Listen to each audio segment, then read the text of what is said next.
This time, DG, for us to do this online, I think it's going to be a good experience for all participants. That's right. Yeah. And also that has broken the time and the distance barrier. That's true. That's true. Yeah. And the participants are all privileged because soon after their day's work, they can attend to this with under the supervision of the superior. The management also benefits because they can directly supervise how they do, no? Yes, yes. So let's see how they benefit. We had about three sessions, I think, during the past 4 to 5 years.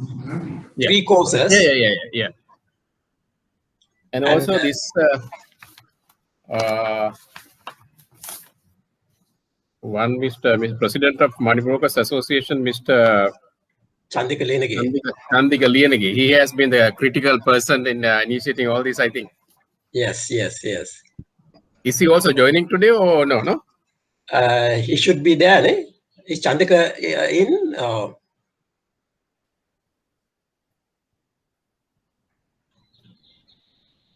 The presidency of the association is rotated every year or something. Is that so? And the current president is Chandika. It is a rotating president. Yes. Well, altogether, there are 9 money broking institutions. Altogether, yes. Menaka? No, we'll start now because now almost 5 minutes gone now. Yeah. 4:35. You may start with the introduction, DG.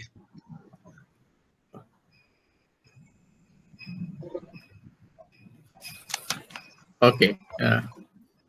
Good evening to all the participants and Mr. Ratnaik, our resource person, Mr. Kodakanda, director of the college, and also Mr. Menaka, the coordinator. And let me welcome all our participants to the program. And this is a program that we are going to start after some time. I think earlier we had around three sessions in this area.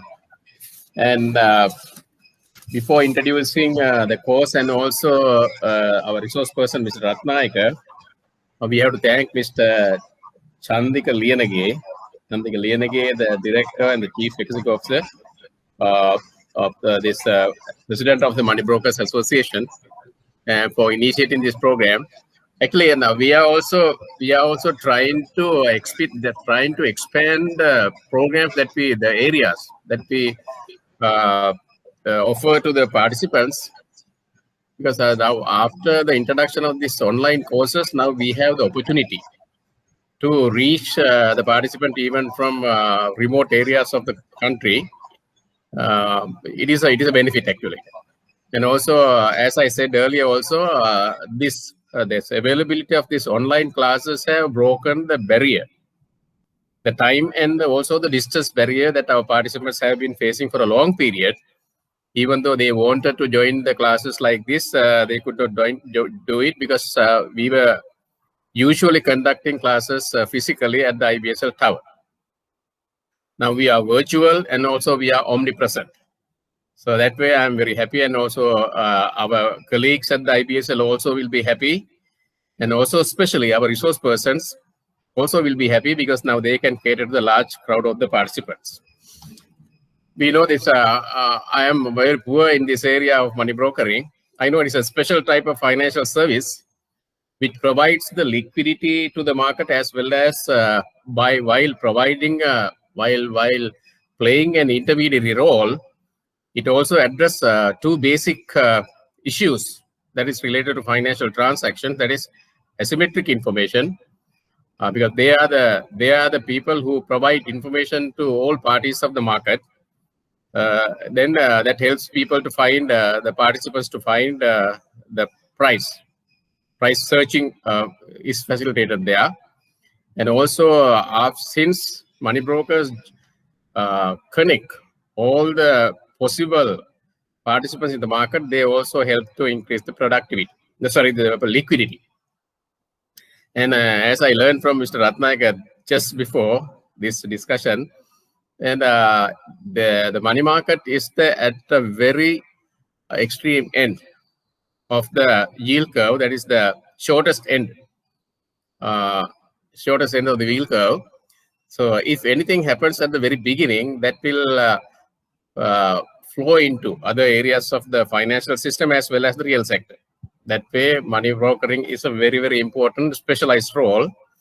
And we are happy to offer this program to our participants in this special area. And also, when I see the content, it covers many aspects of related to money brokering, including the risk management and all those areas, and also investment opportunities and all those. Mr. Ratnayaka and our resource persons will explain all those things. Rather than taking much time, let me introduce our resource person. He is a very senior visiting lecturer of the IBSL. He has been conducting many type of programs at the IBSL, and not only at the IBSL as well as in the universities and other training places.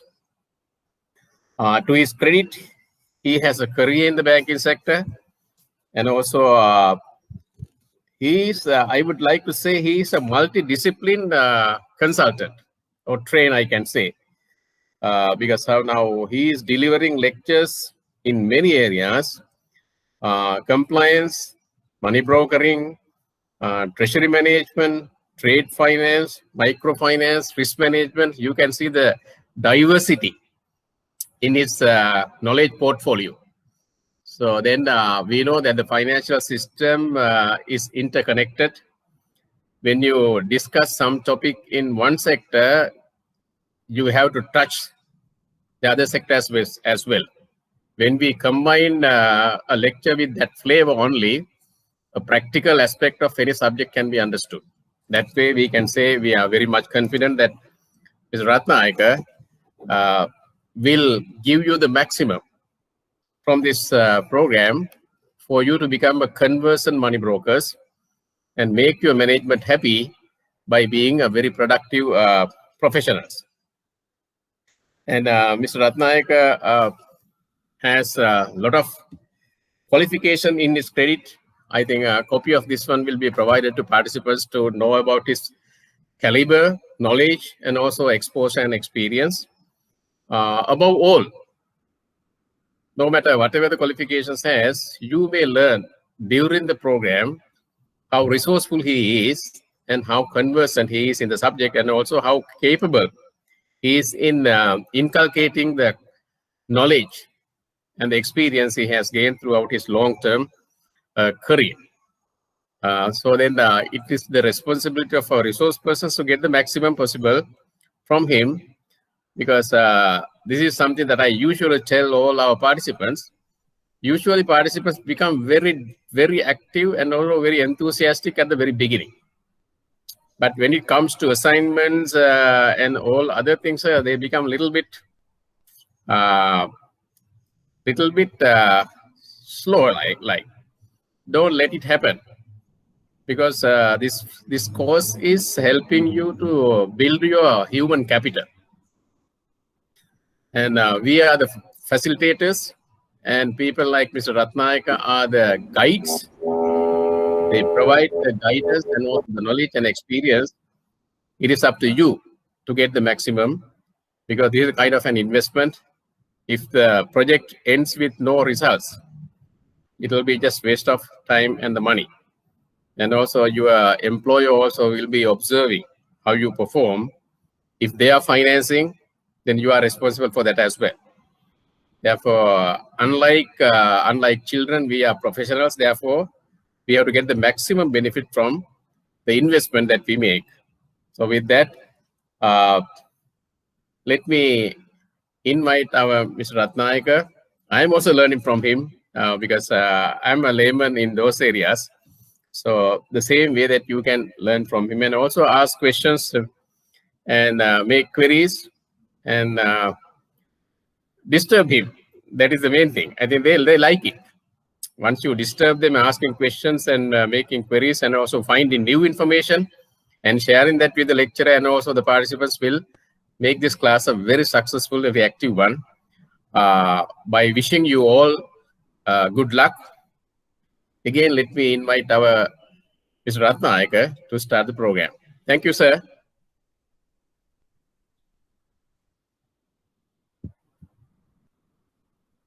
Sir, mic mute sir. Unmute karana. Magi? No, Mr. Ratnayaka.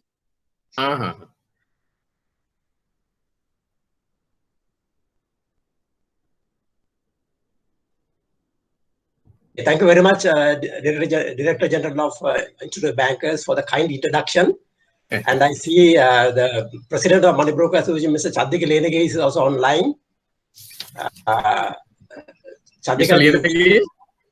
Mr. Lenage, can I disturb one second, please, Mr. Ratnayaka? Yes, yes. Mr. Lenage, on behalf of the IBSL, let me thank you very much for initiating this program and also making your participants participation at this point. Thank you very much, sir. We will sometimes meet. Thank you.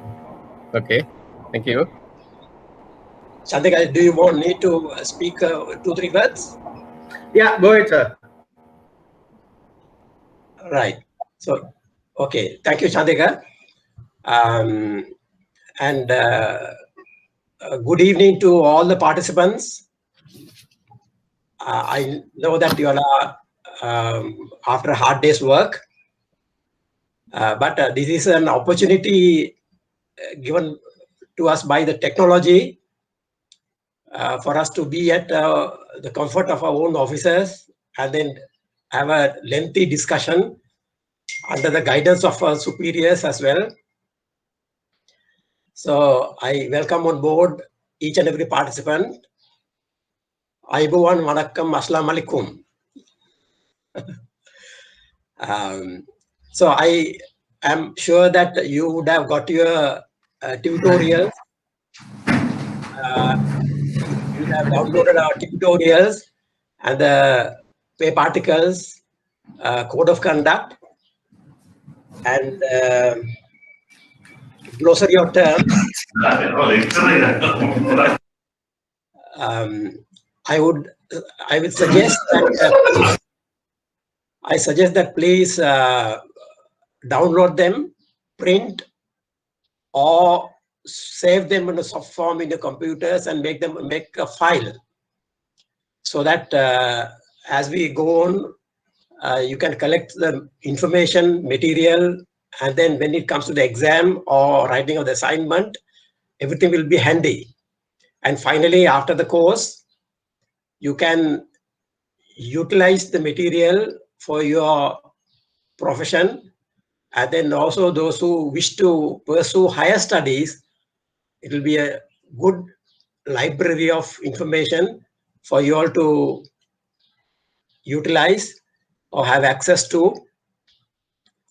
Because my habit is that whenever I come across a good, useful article, I share with the participants. And then definitely we will get the assistance of the Institute of Bankers, Mr. Menaka, the Assistant Director, and Mr.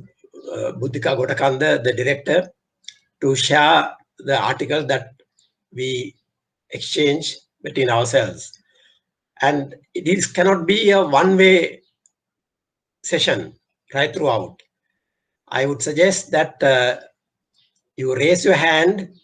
There's icon, raise your hand, and then ask a question. You can disturb me at any point in time, and then ask questions so that it can be interactive. And a problem or an idea conceived in your mind in this point could be a learning point to many other participants. So therefore, you are helping not only me, all the other participants to share your knowledge or your curiosity, so that it helps everyone building in the process of building knowledge. So I would guess that you have got the message clearly, that to ask a question by raising hands, or you can unmute your mic and then shout the idea or the question. So let's go through about the course. Other than me, there'll be one or two other resource personnel joining us in time to come. For the moment, particularly, I can tell you that Mr. Mangal Karunaratna from Ceylon Bank, senior officer, you may be knowing him. He will talk to you after some time. He will talk to you on treasury bills, treasury bonds, and trading, back office functions, and all that. He's a specialist in back office. And then also we are making arrangements for one of the senior officers of the central bank to take on the central bank perspectives of the regulatory aspects of money brokering. Now, in the previous programs, it was Mr. Jayalath, who is an assistant governor, who shared his knowledge.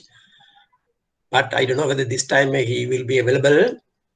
But worst case scenario, most likely the director of the Domestic Cooperation Department will be joining us to share the central bank's perspective of the money brokering, particularly the regulatory part of it. But I have searched and then downloaded all the regulations issued by the Central Bank of Sri Lanka and then shared with you as well. And then in my material, I'll be covering most of them so that you will enhance your knowledge. I have also shared with you the glossary of terms that generally what we use. Some of them may be not used in Sri Lanka, but in the developed world, the developed financial markets, those terms are very useful. They've been using it. The reason being that in Sri Lanka, we do not have many financial products traded. So in time to come, I'm sure with the help of the seniors in the money brokering fraternity and the bank's treasury fraternity and the central bank, we should be able to introduce many more new products and use those terms in our dealing jargons. And after listening to all these discussions online, your assessment to make you eligible for the certificate issued by the Institute of Bankers, there will be assessment process, mainly the end semester examination consisting of multiple choice questions.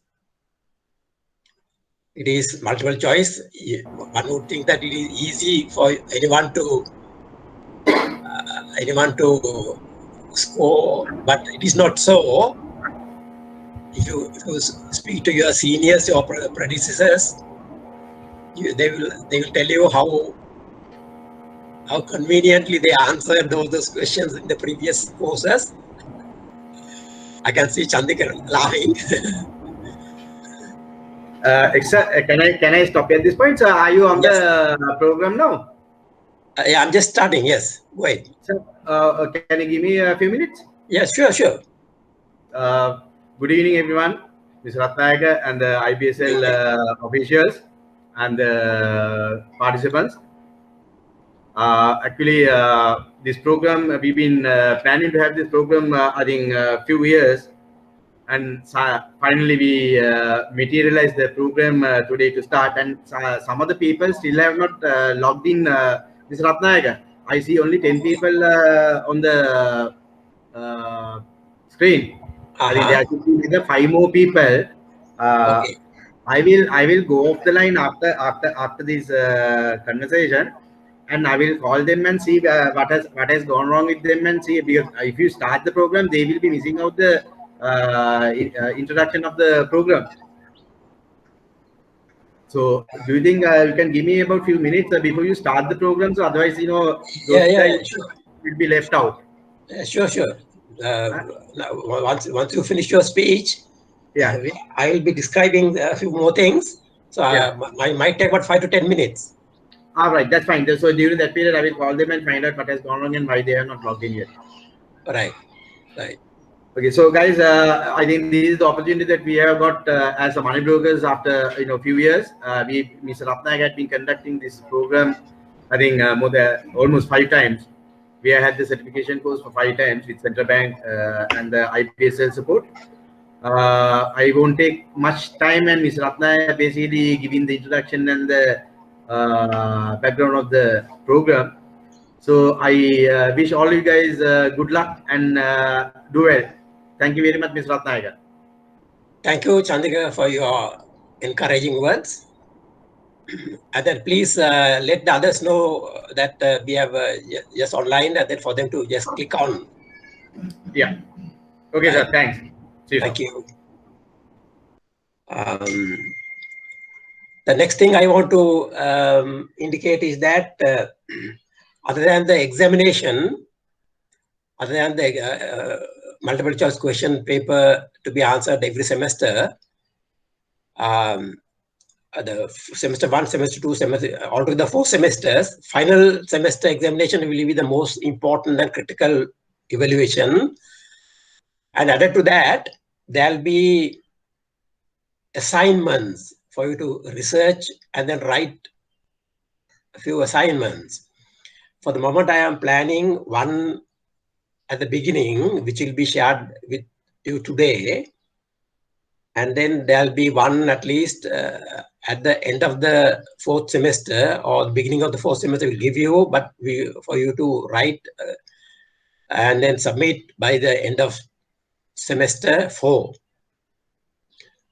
And then the evaluation process per se, I proposed and agreed with the Director, Institute of Bankers, that we give 50% of the marks to the assignment and 50% of the marks for the examination.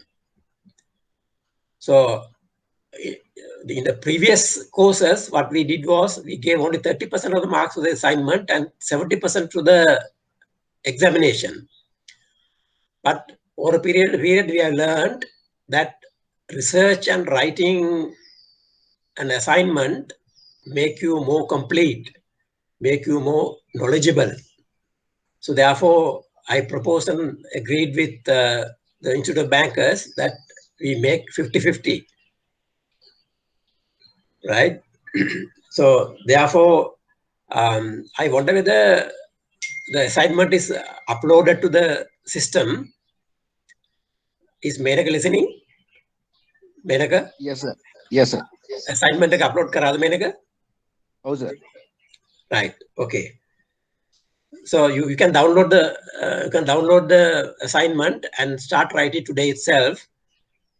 And then, if I may little describe the assignment that is required by you to start writing today itself.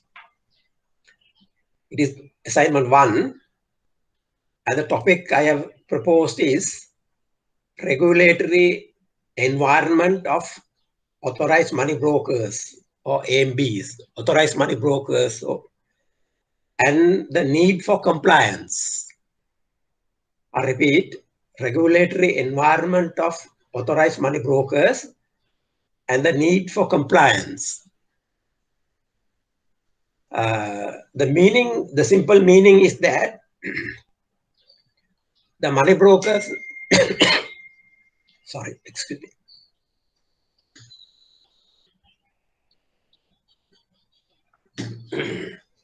Sorry, the meaning is that the money brokers are authorized by the Director of the Domestic Operation Department of the Central Bank of Sri Lanka under the rules issued in 2018, and there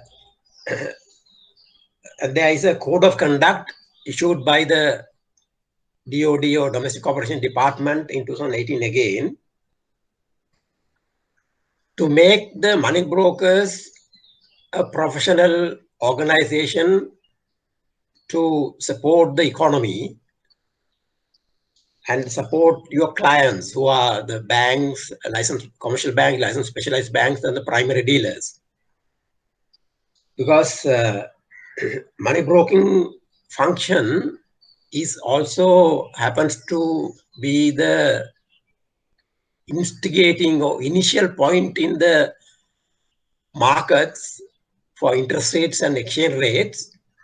And then whatever the decision, the transactions taken place at this market through the money brokers helps the interest rate market, exchange rate market, and various other macroeconomic variables. Sorry for using difficult words at this point, but macroeconomic is the wholesale indicators like interest rates and then the exchange rates and the inflation rates. And then, therefore, the suitability of the money brokers by appointment under the Monetary Law Act by the Director of Domestic Operation Department, a money broker becomes eligible to transact or meet the buyer and the seller or lender and the borrower. So therefore, there should be some sort of discipline, and then also the protection to the end user or the end consumer, the guy who is in the streets or the villages who use the banks for their loans, for their deposit, for their foreign exchange retail transaction, should be given the right price by way of interest rate and by way of exchange rates. So therefore, if there is any manipulation or maneuver happens at the wholesale part of it, the money market or foreign exchange market, when they are transacted through money brokers, then that is going to deviate, or it is going to be more expensive to the end user on the streets or the villages to borrow money or lend money or deposit money or sell or buy the retail transaction of the foreign exchange. So therefore, there are a couple of regulatory issues, matters that the central bank has put forward by way of guidelines. And then also they have chosen to authorize the money brokers. Up until 2018, there was only a letter of no objection issued to the money brokers, but now from 2018 onwards, they are called authorized money brokers after a certain appointment. And to be appointed, the money broking company has to have the necessary infrastructure and the resources to perform, including the skills, knowledge and skills, to be appointed as a money broker. So all the money broking companies, 9 of them currently, they are corporate entities providing employment to many youngsters. And then those youngsters has to be taught, has to be made knowledgeable about these aspects so that they do carry out their profession according to the regulatory stipulations by the central bank or the monetary authority. So therefore, again, I've come back to the assignment topic, regulatory environment of AMBs or authorized money brokers and the need for compliance. Why should the money broking fraternity should comply with the regulations? So that is why what you have to research and then put up few paragraphs. I have suggested 1,000 words plus or minus 10%, 1,000 words, meaning A4 size, one sheet of A4 size will average accommodate 200 to 250 words. So therefore, I'm talking of at least 4 sheets of A4 size paper. If you put both sides, 2 papers or 2.5 papers of A4 size. And then I have given other specifications in the assignment that is published on the on this communication tool. If you click on the assignment, you will get all that. And then to be more professional, to be more academic, I will ask you to write by reference to the websites, books or journals, Parliament Acts, and Code of Conduct, and the study material. And then for you to, it is important for you to learn that when you write something in the academic world, when you read something from a book or a web page and then share that idea in your writing, you must give due credit to the original writer. I'm talking of referencing. When you write an idea appeared on the website or Code of Conduct or another article or journal or a book, you must write that, you must give indication that it appeared in this, such and such a book, or such an author, such a book, such a publication, and the year of publication. The idea is that the reader of your article, if he or she wants to gather more information about it, can go back to the original document which you referred and then research more. So by your writing, you are facilitating another reader to research more. So that's in other words, the opposite side of it, the negative side of it. If you borrow an idea from a book or website or Code of Conduct and write as if you own, you are stealing some idea from others. It's called, in a simple word, plagiarism, which is not normally tolerated in the academic world. If you are pursuing higher studies, your degree or master's or MPhil, PhD, you have to learn all these things and then practice. I'm sure there are people who do higher studies amongst the participants. They will know better. So I have suggested that you use Harvard style referencing, Harvard style referencing.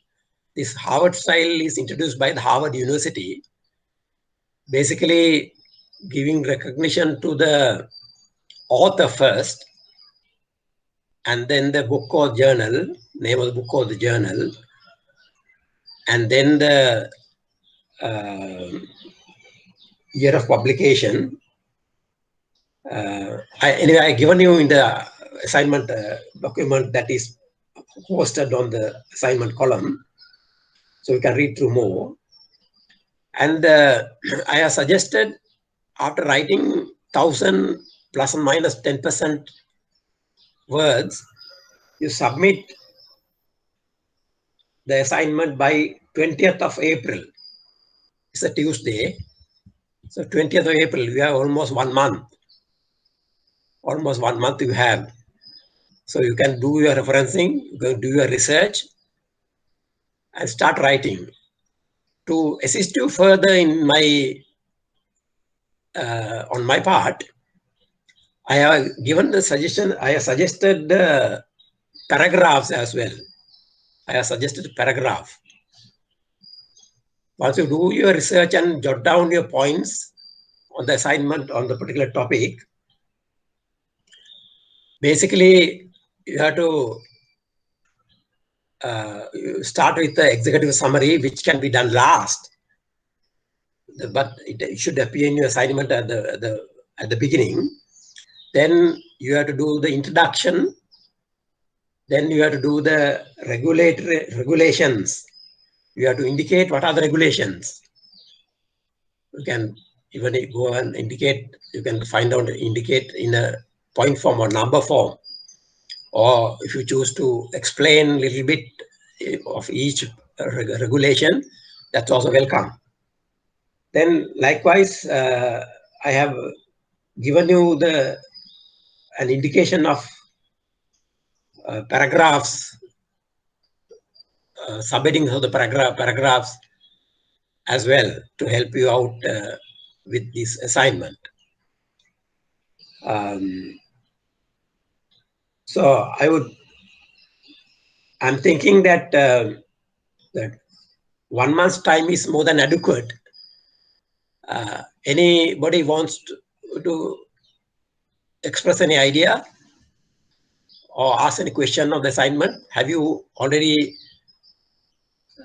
looked at the assignment on the assignment column?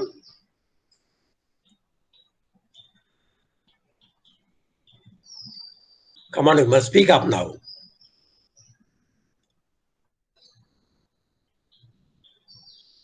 Hello.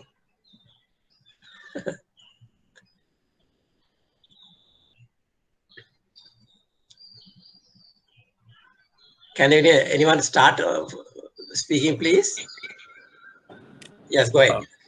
Hi, I'm Niluk from George Investments. Yes, Niluk. Good evening. Yes. Yeah, I'm trying to understand where we can find these attachments or the material that's been discussed. Did you receive the password and you are logged in, right? No, we only received the link for this chat or with this lecture.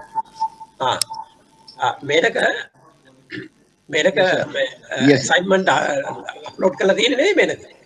ඔව් sir මේ students ලාට තියෙන්නේ අපි Google Classroom එකට register කරාම ඒගොල්ලන්ට the Google Workspace කියන එකකින් automatically generated mail එකක් යනවා.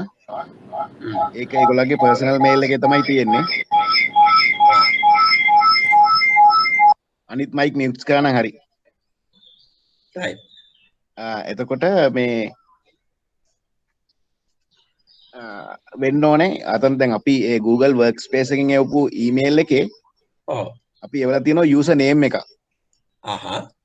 ඒ user name එකට password එකක් create කරගන්න option එකක් දීලා තියෙනවා. එතකොට තමන්ට පුළුවන් password එකක් create කරගන්න. එතකොට අපි එවලා තියෙන්නේ Gmail account එක. ඒකත් email account එකක් තමයි. හරි. එතකොට ඒ user name password use කරලා Gmail email account එක වැඩ කරන PC එකේ account එකක් විදිහට හදාගෙන okay ඒ account එකේ ඉන්න ගමන් ඒ account එකට related Google apps වලට ගිහිල්ලා Google Classroom කියන app එක select කරාම ඒ Classroom එකේ තියෙනවා menu එකක් stream classwork people කියලා. ඒකේ අපි සාමාන්‍යයෙන් lectures දැන් මොන හරි විශේෂ message එකක් දාන්න ඕන නම් cancellation එකක් නැත්නම් assignment එකක් upload කරා කියලා message එකක් දානවා නම් stream කියන තැන තමයි message එක වැටෙන්නේ. ඊළඟට class work කියන තැන වැටෙනවා අපි දැන් සයෝපු ඔක්කොම presentations ටික upload කරනවා class work වල assignment එක upload කරනවා. ඒ වගේම මේ අද lecture එකේ video එක පස්ස reference වලට අපි upload කරනවා class work වලට. right. එතකොට students ලාට පුළුවන් leisurely මොන හරි අපව ඒගොල්ලන්ට අහන්න පුළුවන් previous lectures refer කරන්න පුළුවන්. right. එතකොට basically ඒක තමයි ඊට පස්සේ අපි lecture message එක එන්නේ Google Calendar කියලා තියෙනවා class work යටතේ. එතන තියෙනවා හැමදාම අපි lecture එක කරන දවසට කලින් දවසේ අපි event එක හදලා upload කරනවා. එතකොට participants ලාට පුළුවන් lecture එක තියෙන වෙලාවට ඒ link එක උඩ click කරලා Google Meet කියන app එකෙන් live lecture එකට සම්බන්ධ වෙන්න. එතකොට අපිට වෙනම link එකක් යවන්න අවශ්‍යතාවයක් වෙන්නේ නැහැ. ඒක තමයි normal procedure එක. සර් මේ මම මගේ number එක මේ email එකේ දාලා තියෙනවා. මම ඒගොල්ලන්ට අද temporary link එකක් දෙව්වේ ඒකෙන්. එතකොට කට්ටිය මොන හරි ප්‍රශ්නයක් තිබ්බොත් lecture එක ඉවර වෙලා හරි නැත්නම් weekday එක උදේ හරි call කරලා ඒ ටික හදා ගන්න පුළුවන් personally ඒකට මට help කරන්න පුළුවන් කොහමද හරි path එකේ lecture එකට එන්නේ කියන එක. හරි. weekday කිව්වට Monday except Monday නේද? Monday උනත් කමක් නැහැ sir off day. පුළුවන් කතා කරන්න. Right. Thank you Menaka. Menaka දැන් මේ වගේ මේ communication Google Meet එකේ instruction sheet එකක් මොනවා හරි email කරන්න පුළුවන්කම තියෙනවද? මම මේ මොනවාද පොඩි PDF එකක් තියෙනවා. මම ඒක share කරන්නම් steps ටික. හරි. මම ඒක දැන් දාන්න. හරි. ඒක helpful. Okay. Right. Thank you Menaka. Right sir. Okay. So Niluk, are you clear about it or you will be able to do it? Yeah, actually, we haven't received anything apart from the link as yet, so we will get in touch with Menaka to clarify that. Thank you very much, Niluk. Thank you. Thank because you. there were some delays in registering and all that, so that Sure. would have been that would have caused a problem. But we have about roughly about a month, so we can do the assignment now that I have told you the topic and then how to write it. You can look for the data, you look for the material and line them up until you get familiar with the system, and then also download the proper assignment. Sure. Thank you. Then I think yes. So we actually we can provide a space for this Google Classroom itself to upload the students' assignment as well. Yes, very good. Very good. So then they don't need to send it separately. They can upload then and there. Then we can give marks. Yes, very good. Very good. Thank you, Menaka, for that. What he says is that once you write your assignment in your own spreadsheet, in your own laptop or desktop computer, after that, after completing the document, you do the editing, you run through all that, spell checks and all that, and final document you can upload to this system. You don't need to print and spending valuable money for paper and then hard copies. You can upload it to this system, and the Institute of Bankers is able to download them and then refer it to me for marking. So that's what he says. In the previous batches, all 4 occasions or 5 occasions, what they did was, what the participant did was, you all printed with colorful and with a heavy cost, and then submitted it in a physical format. But now you have the advantage of technology. Only thing you have to complete it with the rich material in your assignment and then upload into the system. Right. I saw at one point Sandaruan raising hand. Have you got any question? Mr. Sandaruan Amaradas, yes? Yes, sir. Yes, please. No question, sir. I saw you raising hand anyway. Sorry, sir. Okay, no, it's okay. You're welcome to raise your hand and then speak up. Okay. Anybody else have any questions, queries? No? Right. So then, shall we get on to today's presentation?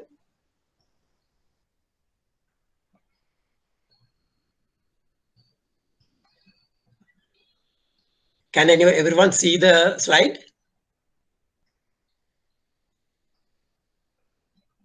So first go to present now. Present? Present now in the bottom. You can see a menu bar. Present now. Okay, right. Then sir, click on that entire screen. Right. Then sir, you can touch on that screen. Okay. Then share. Blue color share mark is there. Blue color. Yeah, once you click on that entire screen, Yes. you can see as a window UI screen. Then click on that window, sir. Yeah, okay. Then sir, share icon is appearing in the bottom. Yes, it is appearing, right?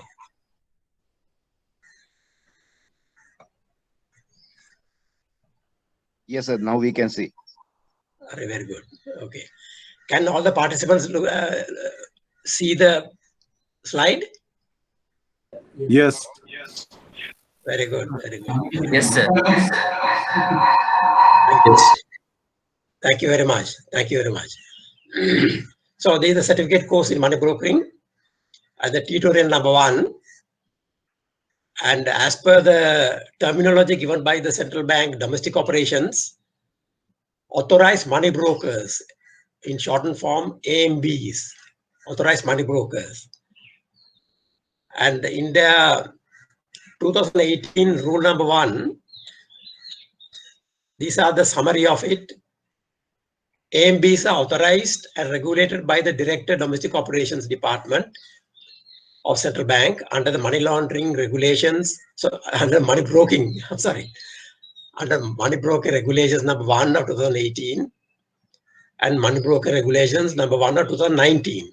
There have been a little amendment in 2019.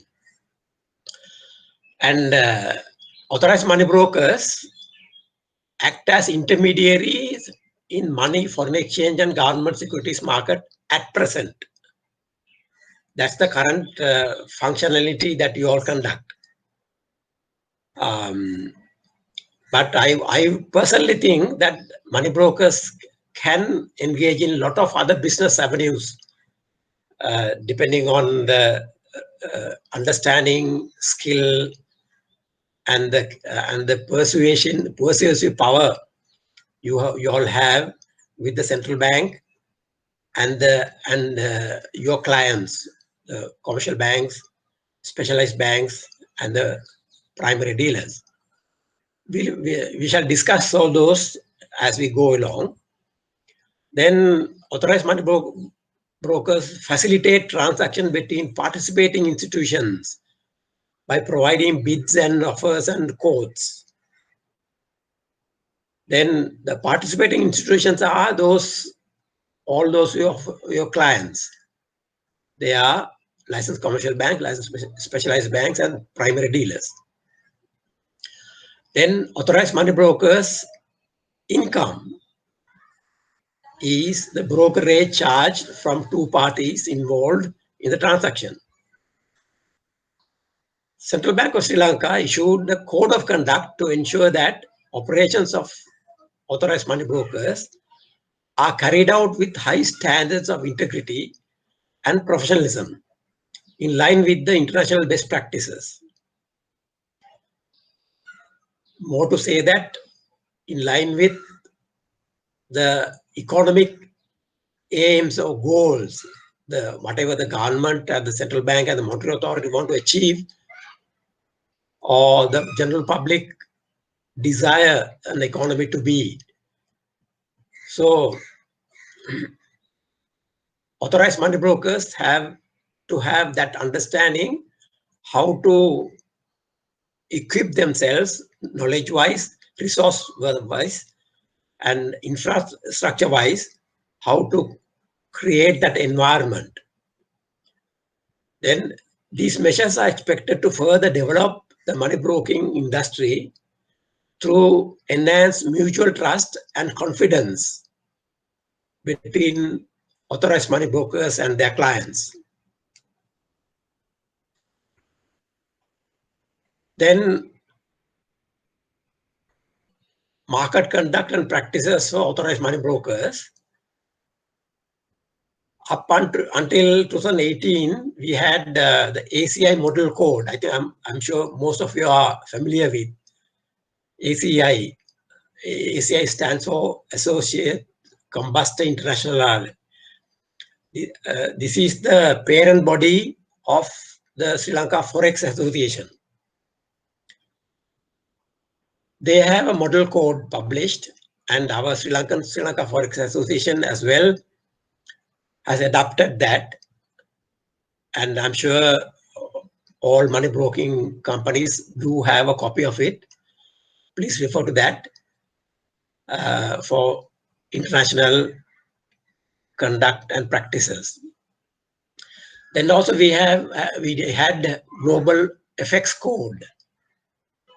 Then in 2018, Central Bank came out with the Code of Conduct in November 2018, which I have shared with you today. You can download it and read it very well. Then to ensure that operations of authorized money brokers are carried out with high standard of integrity and professionalism, then in line with the international best practices. To further develop the money broking industry through enhanced mutual trust and confidence between the AMBs and their clients.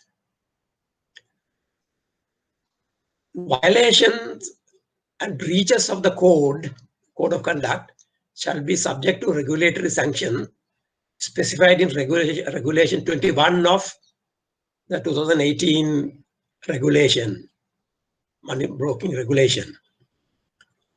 Then AMBs shall put in place required monitoring mechanisms to ensure enforcement of the code.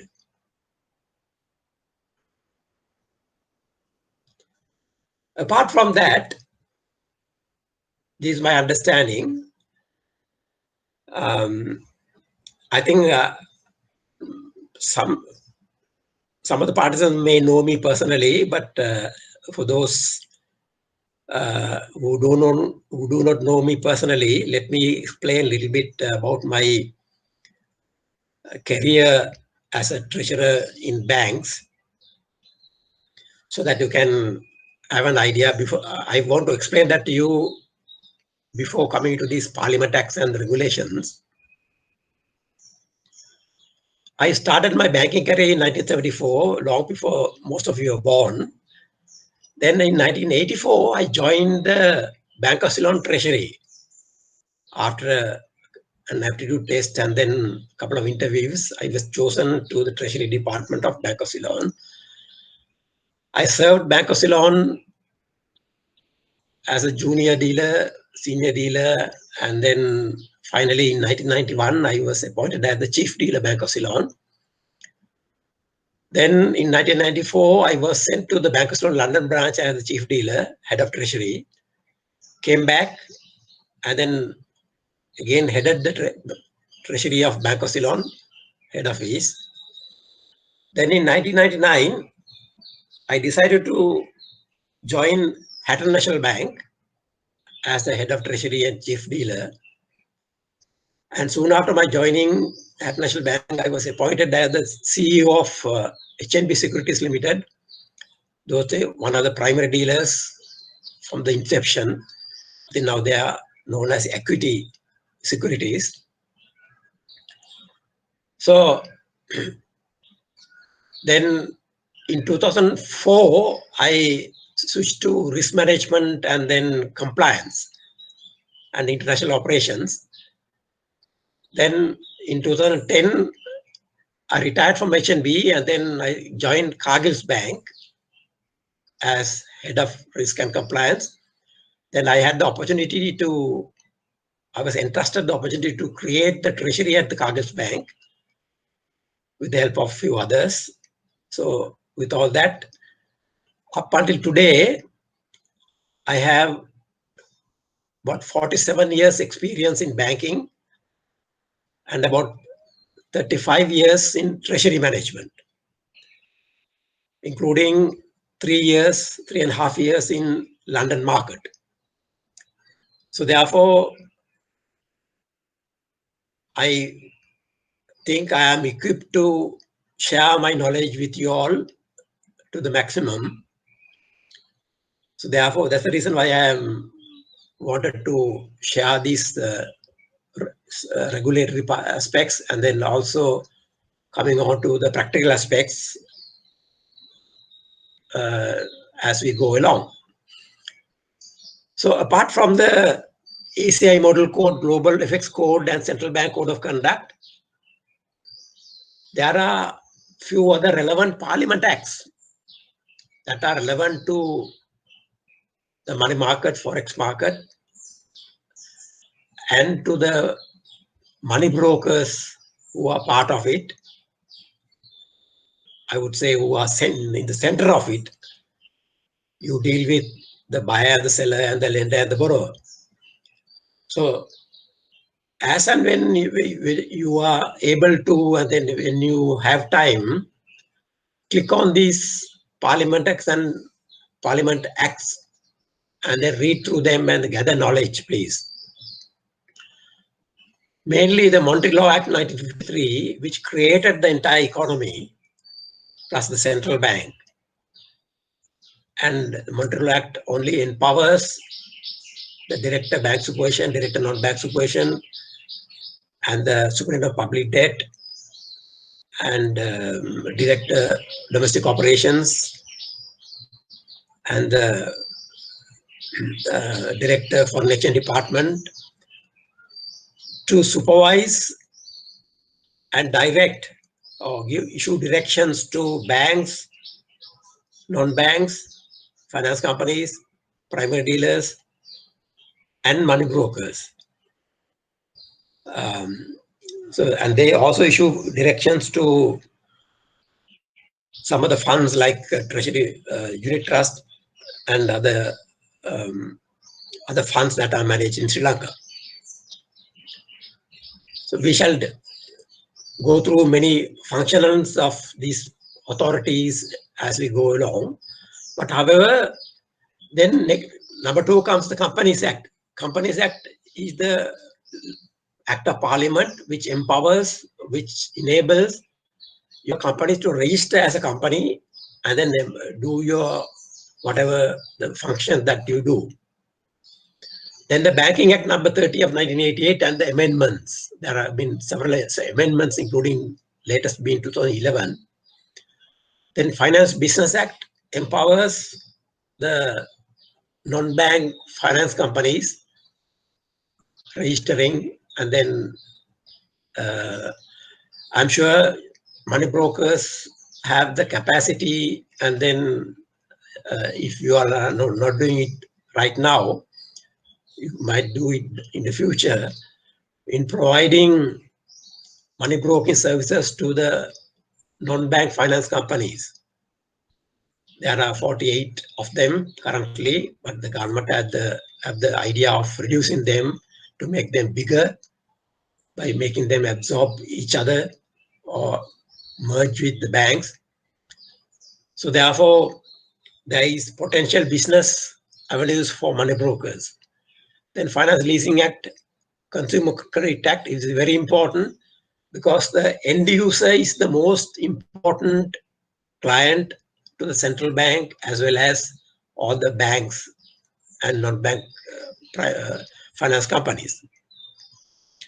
If the end user is not taken care of, the economy won't grow. Financial inclusion will not happen. The end user, the buyer, the seller at the retail market in the villages, the far remote corner of the country, if they are happy, they can contribute to the economy in a big way. Altogether, when they pool up their resources, when they pool up their requirements, finally ending up with the wholesale market through the banks and non-banks, the business volumes shared by the money brokers enhances naturally. Then the Mortgage Act, Inland Trust Receipt Act, Debt Recovery Special Provisions, Inland Revenue Act and amendments. The taxation is important. Inland Revenue is in charge of taxing the people. Tax imposition has to be fair, and on the other hand, other side of the coin, each and every citizen and the corporate citizen has to pay their tax. because they utilize the public good or the general environment created by the government by usage of the inner revenue or tax, the general peace, maintenance of peace of the country through the police force and the other life forces, then health care through the hospitals, free health care, education, free education. Only a few things to mention. So the payment of taxes are very much important by individuals and the corporate entities. Then the Criminal Procedure Code or Criminal Procedure Amendment Act, which is very important in bringing the criminals and the perpetrators of crime to the book. Then we have next three Parliament Acts: Convention of Suppression of Financing of Terrorism Act, Prevention of Money Laundering Act, Financial Transaction Reporting Act. Very important to identify and report the money launderers and terrorist financiers. If not for these three acts, we might have been struggling with the so-called war that with the LTTE still. These three Parliament Acts played big role, including the compliance officers of the respective banks and finance companies, plus the Financial Intelligence Unit of the Central Bank of Sri Lanka, to mitigate the impact of the civil war and bring it to an end in 2009 by way of identifying the financial resources channeled to the so-called LTTE or the terrorist organizations, and then because the funding that came through the banking channels and then non-bank financial institutions was huge. The terrorist organization was able to procure aeroplanes and then mega hard equipment, war weaponry, and then they were able to attack the government forces with the resources provided through such money laundering and terrorist financing activities. So you can imagine from the 2005 to 2006 up to 2009, these 2-3 years, the bankers, the finance company officials, central bank, FIU, and law enforcement agencies got together and then stopped the finance flow to these particular terrorist organizations, leaving them only to raise money through unauthorized Hawala Undil systems, which was also not possible with the knowledge of the public and the law enforcement agencies very much. So it is very important at every corner, rightful understanding and direct contributions to the economy helps to enhance. If not for that bit of work, we would have been struggling with the war activities, or the bombs in the streets of Colombo would have gone even today. Then Electronic Transactions Act is very important for the payment and settlement systems. This happens because we use RTGS, SLIPS, SEFT, and various other payment channels to settle transactions concluded by the money brokers for the banks or primary dealers, and they are able to settle them with finality on the correct value dates. That also is helped by the Payment and Settlement Act. Then Foreign Exchange Act number 12 of 2017, replacing the Exchange Control Act 1953, helps us to do more business in foreign exchange. The last two are the US Acts of Parliaments, but however very much influence our financial community in Sri Lanka as well. Number 18, USA Patriot Act, meaning uniting and strengthening America by providing appropriate tools required to intercept and obstruct terrorism. This came into being, or US Parliament approved this Parliament Act after a short period after the World Trade Center and Pentagon attacks. This particular act requires every financial institution in the world, including banks in Sri Lanka, who maintains US dollar accounts with US banks, to create some environment whenever the US federal authorities or the US law enforcement agencies, including OFAC, the FIU equivalent of US, Office of Foreign Asset Control, whenever they want some information of transaction going through a US bank account, they want to have easy contact in US itself. So therefore, any banking institutions or financial institutions around the globe are required to appoint a representative, a legal company representative in New York or any other city in USA, and share those details with them, the law enforcement agencies in the US.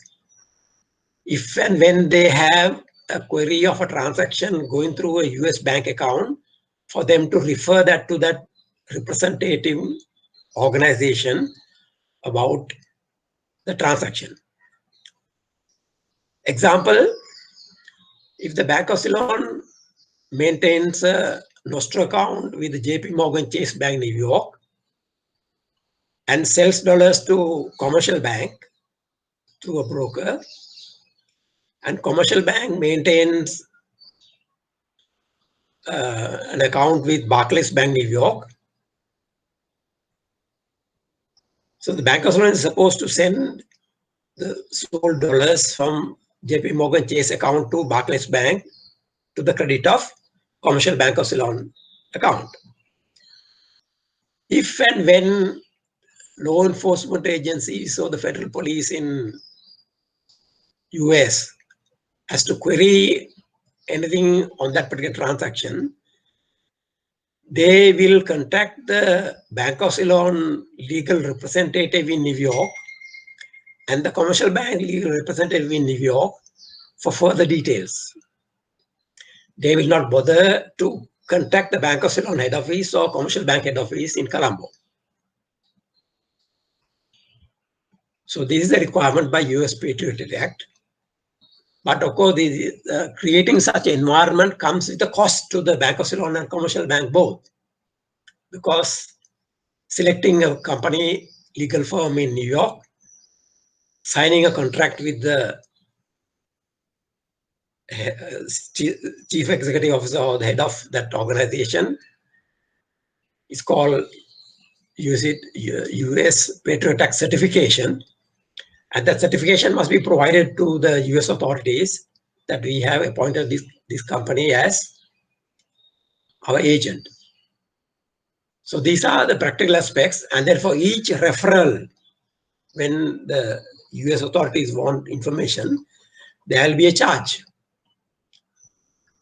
So annual fee plus another charge. So they say all in all in cost. Just a simple explanation to the US Patriot Act. Then number 19, FATCA, Foreign Account Tax Compliance Act. Again, that's another USA Act that speaks of tax collections to the US government.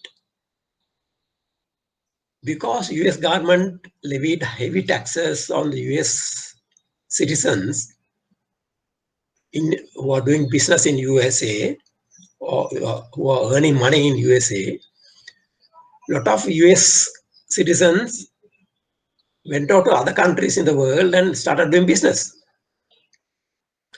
shifting economic activities to other countries, and thus depriving the US government of tax revenue. So what they did was, they wanted all the banks and finance companies in the world to ask simple question from their client, whether they are US citizen or affiliated to US, or they carry out US business, which are eligible for US taxation. So all the banks in Sri Lanka and finance companies in Sri Lanka are required to ask that particular question from all their clients and segregate those clients who have links to US, such as US citizens, green card holders, or those who with the US address for doing business, and so on and so forth. And the Sri Lankan financial institutions are required to find out whether these clients, if they are US affiliated, whether these clients have paid their US taxations. If not, they are required to collect those taxes and remit to the US tax authorities. That's the requirement by the FATCA. So up to the selection of the US affiliated clients, Sri Lankan banks are practicing, but so far they are not collected the taxes and remitted to US, because Sri Lankan Parliament Acts, particularly the Banking Act and the Foreign Exchange Act, does not permit banks to remit money outside to US authorities. So therefore, it has come to a standstill at that point. But up to now, FATCA is enforced to the extent that the information collection, whether the customers are US affiliated or not. So I've just thrown some information about the Parliament Act relevant.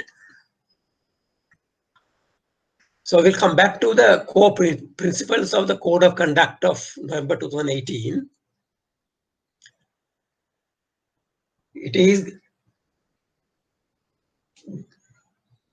surrounding 4 core principles.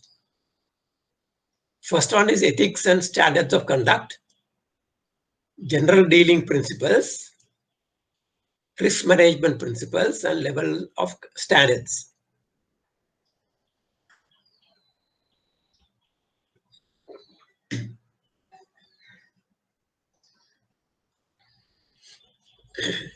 I have given those subheadings as well.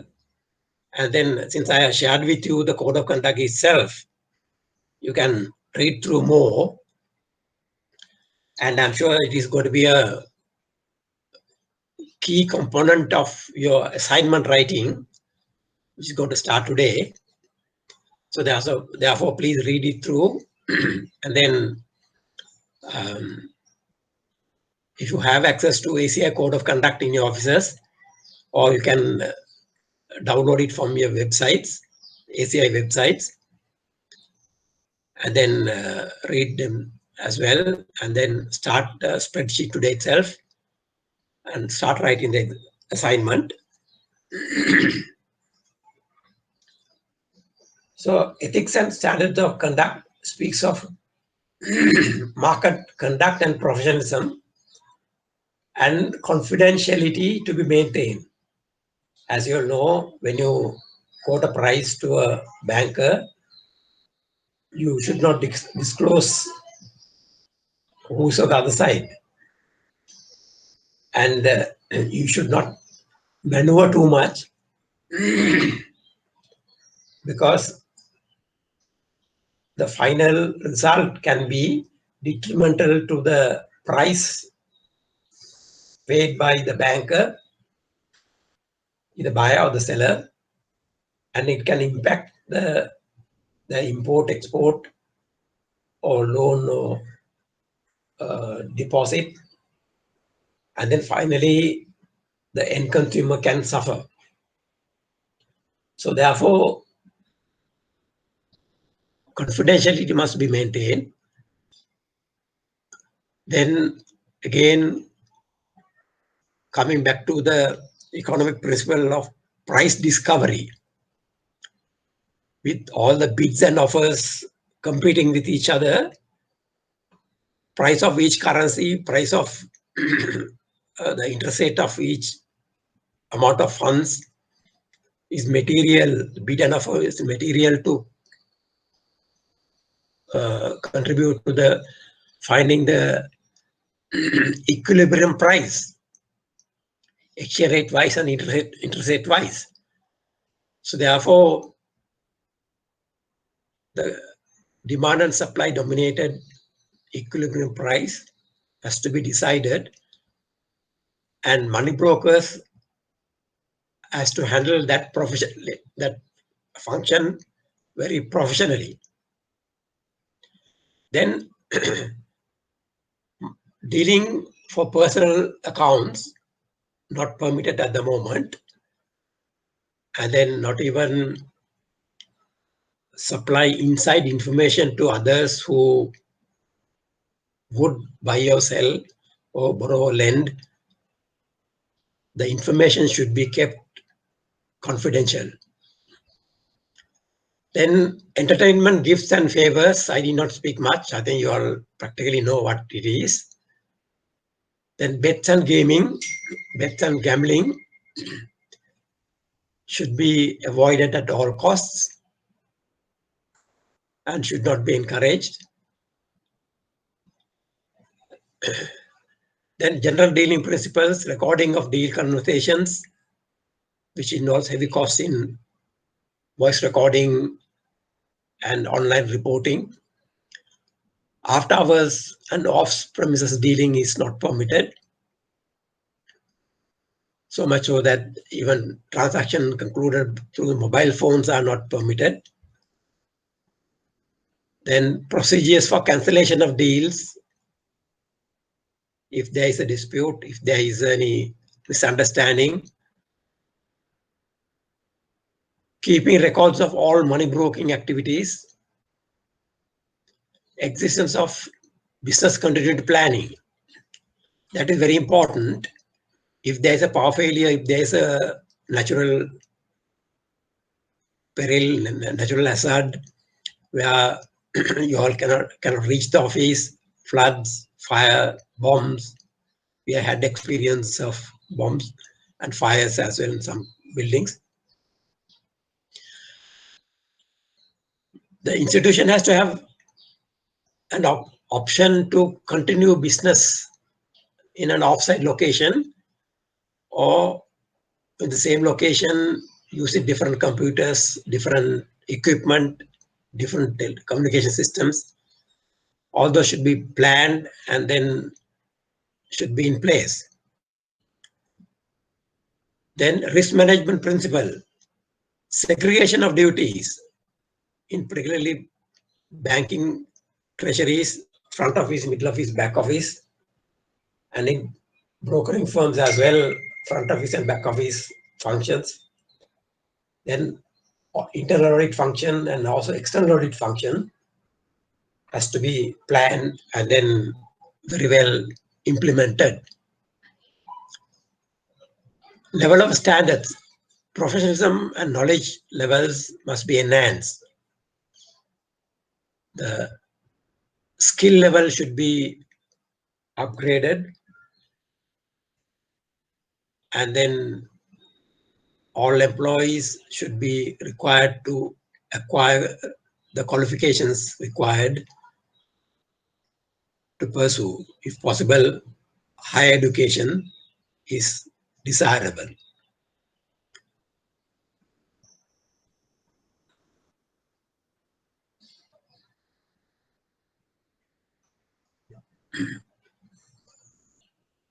I want to sum up for today with this particular slide.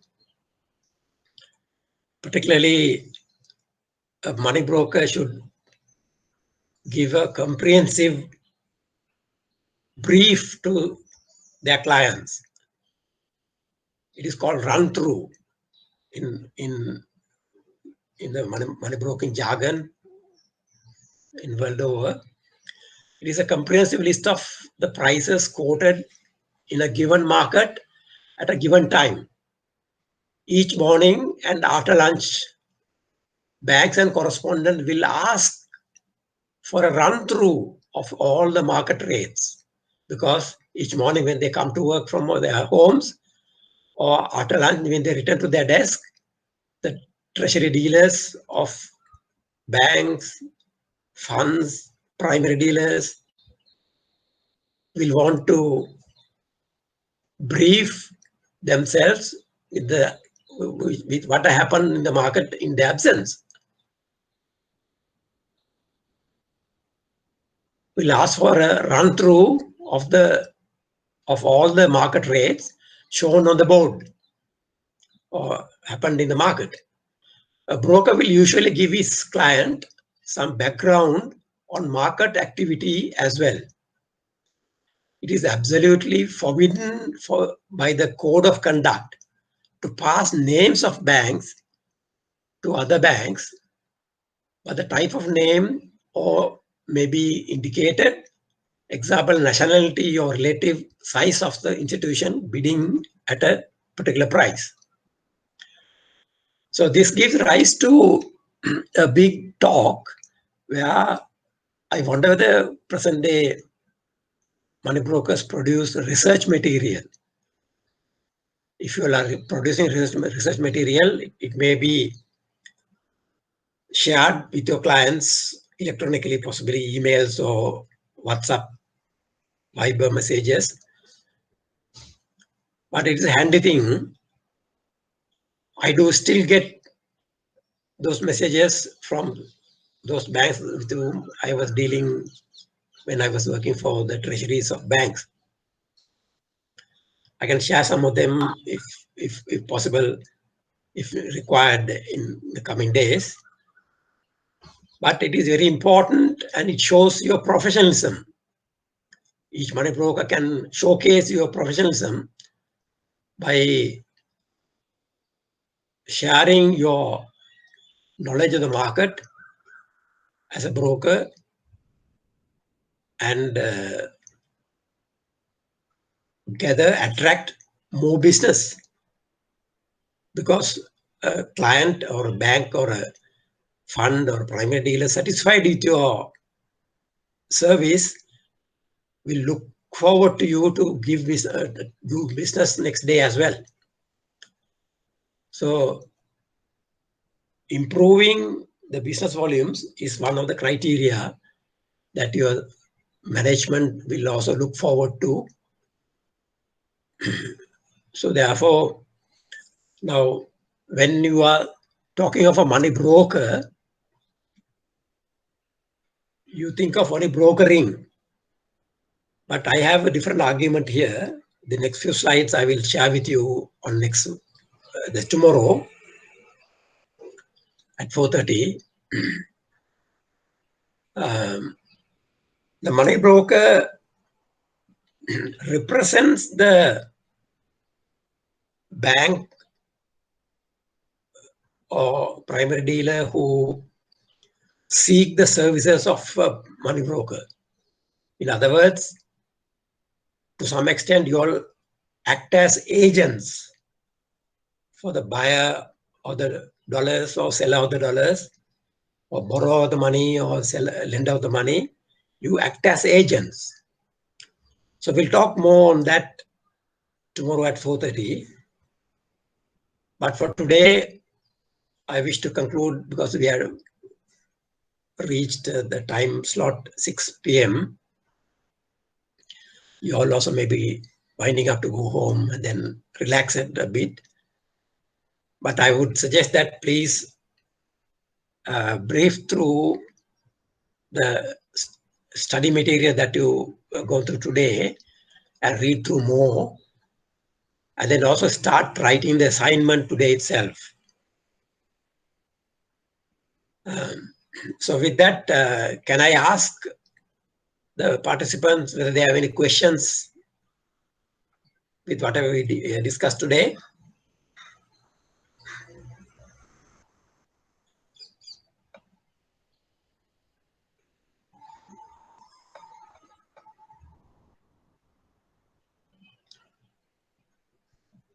Hello?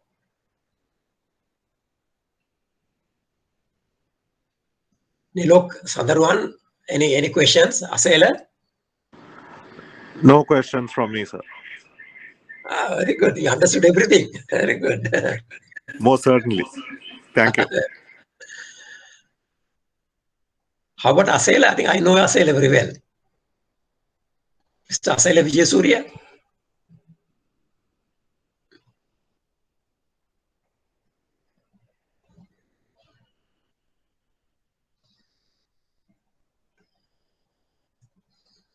Mr. Sandarwan Amaradasa, any question? No any question, sir. Right. Thank you. Thank you. Then I can see Trevin Gomez raised the hand. Can you speak up?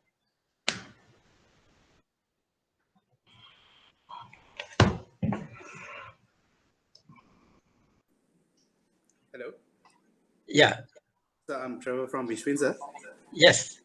There's a small question that I want to ask. Normally, end of the day, bankers normally ask who are the borrowers and who are the lenders was in the market. So at that time, can we expose the names to the bankers? Good question. But on professional terms, you should not. But I think, no, I'm sure to attract business, I think probably you might give a hint. But, when you disclose the name, one thing, there is a possibility for the bank dealer to contact the guy directly. Second thing, that the price discovery function is paralyzed. Definitely that particular bank can know if when they do one transaction, they will know who is lending. So I would suggest, now when we were dealing at BOC and at HNB and then a few other banks, we did not ask for the name. But if by any chance, if one guy asks you, I would suggest that you give a evasive answer and then to satisfy the guy and then make him do a transaction and find out the name. Because once you conclude a transaction, one transaction, you have to give the name. Thank you, sir. Thanks for the answer. Okay. So is that all? Any other question?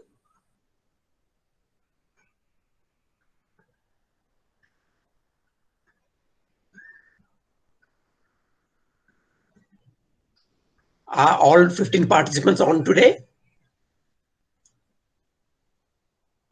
I think so, isn't it? All right. Thank you very much. Thank you very much. Thank you, sir. And have a Thank very you, good sir. evening to you all. Hello. Sir. Hello, sir. Yes. Thank you, sir. We both are logging in same ID. My name is Clinton. Another one is Smile. Okay. I see So the both name are- of Asela Vijayasuriya. Yeah, he's the person the PCB login Yeah. because the machine issue. I see. So we both are logging in the same ID. All right. I'm sure some of you may be following the course after school, isn't it? So long years after school, for first time. Long. This means not after school, long. Right. But anyway, it's very, very good to be learning something.